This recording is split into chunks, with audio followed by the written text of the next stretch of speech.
Muy buenos días, estimados suscriptores. Les habla Antonio Romero de Smart Future. Y el día de hoy, martes 4 de octubre, queremos dar un repaso a los aumentos de los tipos de interés por parte de la Fed, reaccionando a la elevada inflación que sufre los Estados Unidos. Cómo esto está afectando los mercados y qué podemos esperar en los próximos meses.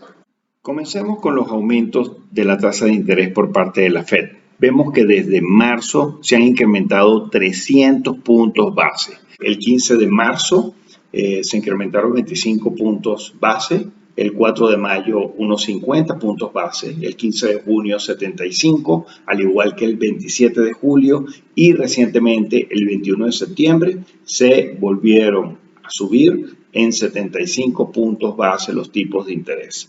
Se espera que para noviembre el aumento esté entre 50 y 75 puntos base y el 14 de diciembre, que termina la reunión del FONC de diciembre, aumenten entre 25 y 50 puntos base. En total, estos aumentos en lo que va de año suman 300 puntos base de incremento, llevando a la tasa de referencia en Estados Unidos a 3.25%, ya que a comienzos de año estaba en 0.25%. La Fed en su último forecast estimó llevar la tasa de interés de referencia entre 3.9% y 4.6%. Y estos incrementos en los tipos de interés han sido mucho más agresivos que los que recientemente ha comenzado a hacer Europa y las otras economías desarrolladas.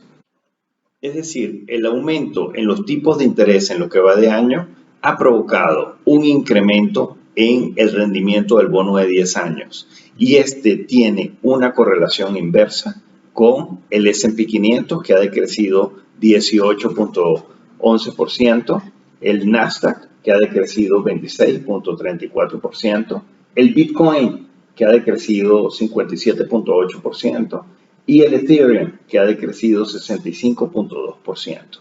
Vemos que el Bitcoin está decreciendo 3 veces más que el S&P 500. De manera de que los mercados tienen una correlación inversa al rendimiento del bono de 10 años y al dólar, como ya lo hemos dicho en ediciones anteriores. El petróleo West Texas Intermediate, o precio de referencia para Estados Unidos, ha decrecido continuamente desde junio debido a una mayor producción en Estados Unidos y que Rusia ha podido bypassear las sanciones, pudiendo vender su petróleo a China e India.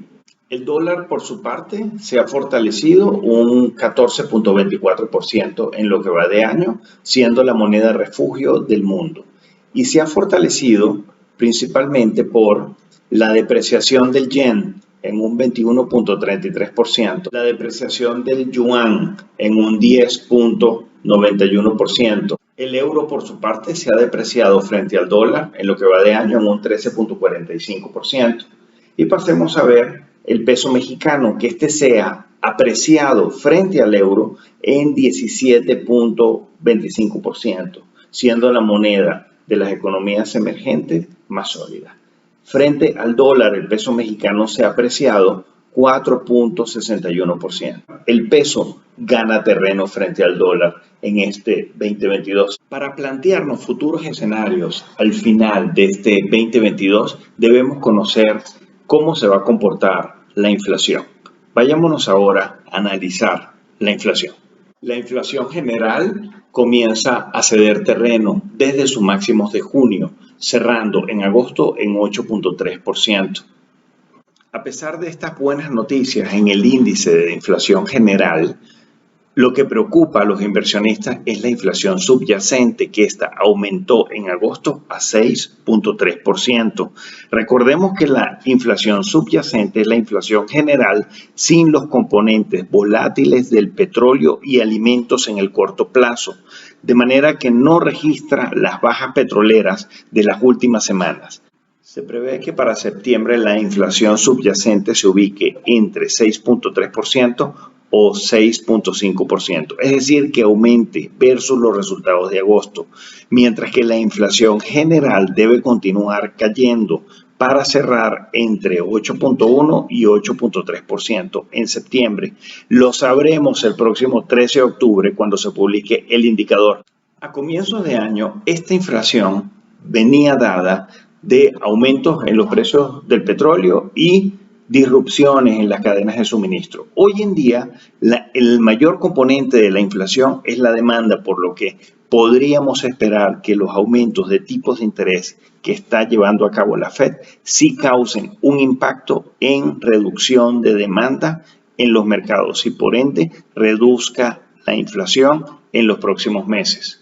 Para tener una visión más clara sobre lo que hace falta para que se reduzca la inflación, debemos conocer cómo se comporta el desempleo, ya que el aumento en los tipos de interés va perjudicando el nivel de crédito y por ende a la inversión. Y esta falta de inversión o menor inversión genera más desempleo. Para tener una visión más clara sobre lo que hace falta para reducir la inflación, debemos conocer cómo se comporta el desempleo. Ya hemos cubierto en varios newsletters cómo el desempleo apenas en agosto comienza a elevarse de forma muy modesta, al llegar a 3.7% versus 3.5% de julio. Se prevé que para septiembre igualen los niveles de desempleo de agosto, es decir, en 3.7%. Para que la inflación subyacente ceda más aceleradamente, el desempleo debe ubicarse entre 4 y 5%. Aún la economía no se frena. Lo podemos confirmar al revisar el gráfico de los salarios. Este cerró en el mes de agosto en 8.57%. Es decir, ya no tiene los niveles que tenía en marzo de 11.27% de aumento o 11.4% que tenía en febrero, pero aún creciendo a 8.57% es un nivel alto de crecimiento en los salarios y por ende un nivel inflacionario. Es decir, la economía necesita desacelerar el aumento de los salarios a niveles del 5% para que la demanda se pueda enfriar y la inflación comience a ceder. Para que entonces la Fed pueda desacelerar el ritmo de aumento de los tipos de interés y los inversionistas encuentren un sentimiento más optimista para la inversión y veamos una recuperación en los precios de las acciones. Y justamente para entender cómo el incremento de los tipos de interés que ha llevado a cabo la Fed desde comienzos de año, producto de una mayor inflación, está afectando los mercados, analicemos el rendimiento del bono de 10 años. Y ya en el newsletter del pasado 24 de septiembre vimos cómo coinciden picos en el rendimiento del bono de 10 años con cada aumento de los tipos de interés. Y estos picos al alza del rendimiento del bono coincide con picos a la baja del S&P 500 y por ende de los mercados. Y en 4 de los 5 aumentos de los tipos de interés, el S&P 500 ha encontrado su punto más bajo. Vayámonos ahora al gráfico actual del S&P 500 diario. Y vemos que desde finales del año pasado nos encontramos en una recta directriz bajista, encontrando su mínimo para ese entonces el 15 de junio con el aumento de 75 puntos base por parte de la Fed, y en ese momento retrocedió 24.5% desde su máximo de diciembre. Tuvo un mini rally chocando, encontrando resistencia con esta recta directriz bajista para encontrar ahora su nuevo mínimo en 25.6% el 30 de septiembre. Vayamos entonces al gráfico semanal del S&P 500 para esbozar algunos posibles escenarios para este índice y en general los mercados, ya que el S&P 500 engloba las 500 compañías que cotizan en el New York Stock Exchange y Nasdaq con mayor capitalización y captura el 80% del mercado. También está fuertemente correlacionado con las criptomonedas, como ya hemos cubierto en anteriores ediciones. La semana del 13 de junio, el S&P 500 encontró soporte en la línea de los 200 Exponential Moving Average y cuando retrocedió 24.5% desde los máximos de diciembre. Ahora, en la semana del 26 de septiembre, a raíz del aumento del rendimiento del bono de 10 años, retrocede en un 25.6%. Recordemos que esa semana del 21 de septiembre, la FED aumenta 75 puntos base y el bono de 10 años llega a su máximo de 4%. Y es justamente el punto mínimo del S&P 500 cuando retrocede este 25.6% y rebota, encuentra soporte en la curva de los 200 Simple Moving Average. Es decir, la semana del 13 de junio, la curva de los 200 Exponential Moving Average fue el nivel de soporte. Y ahora, después del último aumento de la FED en la semana del 19 de septiembre, lo es la curva de los 200 Simple Moving Average para comenzar lo que esperamos un mini rally, siempre dentro de una recta directriz bajista porque nos encontramos todavía en un bear market.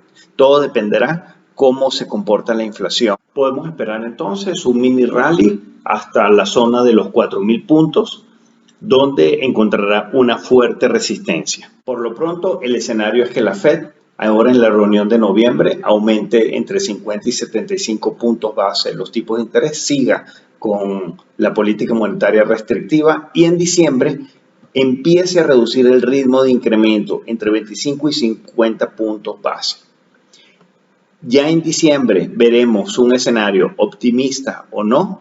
Todo dependerá de que haya señales claras de una reducción en la inflación, sobre todo en la inflación subyacente. Ahora bien, si la inflación no cede a pesar de los aumentos de la Federal Reserve de los tipos de interés, es posible que el índice caiga a los niveles entre 32% y 44%. Si cae a este nivel de 32% o en la zona de los 3.200 puntos, estaríamos igualando a la caída del COVID crash de marzo del 2020. En el caso que no se pueda frenar la inflación y la demanda siga fuerte y no encuentre soporte en el nivel de los 3.200 puntos, caerá a estos niveles de soporte y significaría una contracción de entre menos 40 y 44% que se acercaría al menos 57% de la crisis hipotecaria del 2008-2009. Todo va a depender de la inflación, del rendimiento del bono de 10 años y del dólar. Justo estas tres variables tienen una correlación inversa a los mercados, al S&P 500, al Nasdaq y a las criptomonedas. Los invitamos a suscribirse a nuestro canal de YouTube y también a los distintos productos que ofrecemos en nuestra página web www.smartfuture.mx. Les deseamos un muy buen día de inversiones.